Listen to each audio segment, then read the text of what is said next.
did not call him general or king. They called him Kukul Khan, the feather serpent god. Killing him will risk eternal war. He's coming. Show them who we are.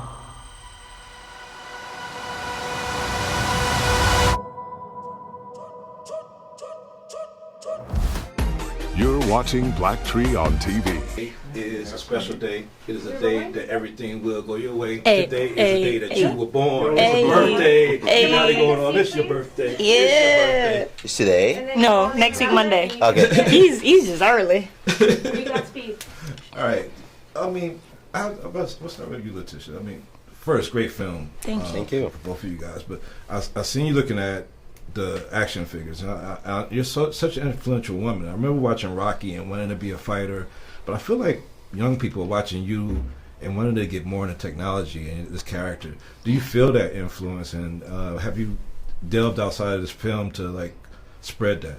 Yes, so yeah, that's the first thing that I was surprised at really in the first film, just how much influence Shuri had and how much encouragement Shuri gave to so many young people when it comes to STEM, and that made me want to invest a little bit more into it. So I'm slowly getting into it a little bit more, like doing talks and connecting with those who are like real life Shuris, and it's beautiful to see that. Yeah.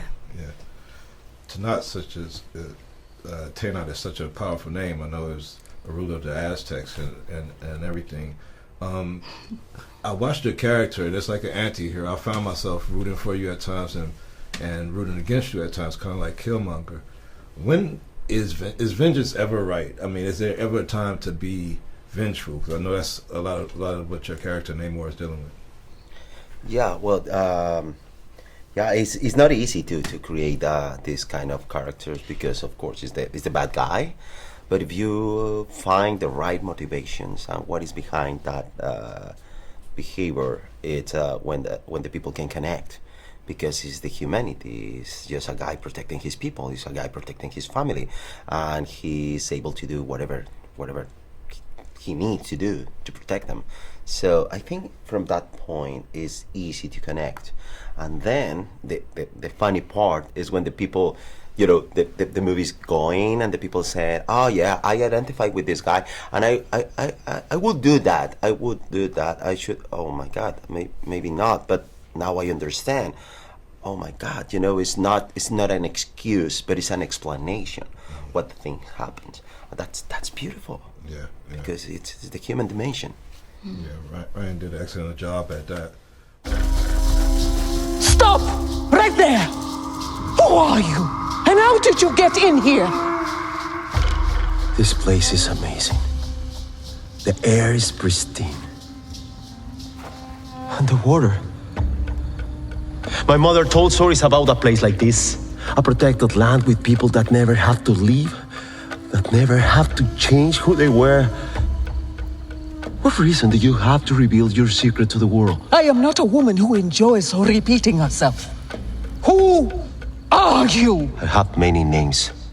My people call me Khan, but my enemies call me Namor.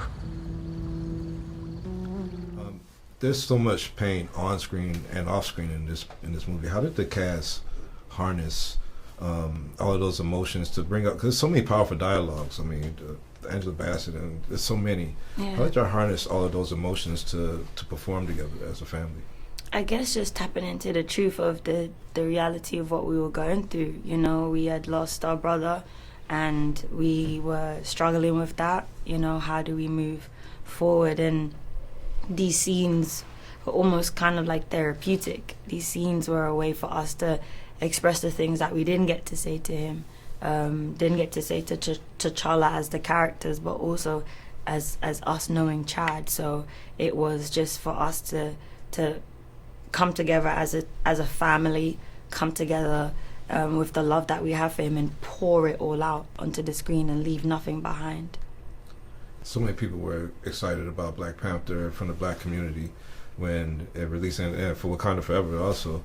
I wonder how excited is Mexico to have this huge. I mean, because Namor is it's going to be one of the top villains in the MCU history so far. Yeah. I mean, how excited do you feel the vibrations coming from Mexico for this movie? Well, first I have to say the first Black Panther, it was all of us, even in Mexico, Latin America, we felt deeply identified and represented for Black Panther. It means for us a lot.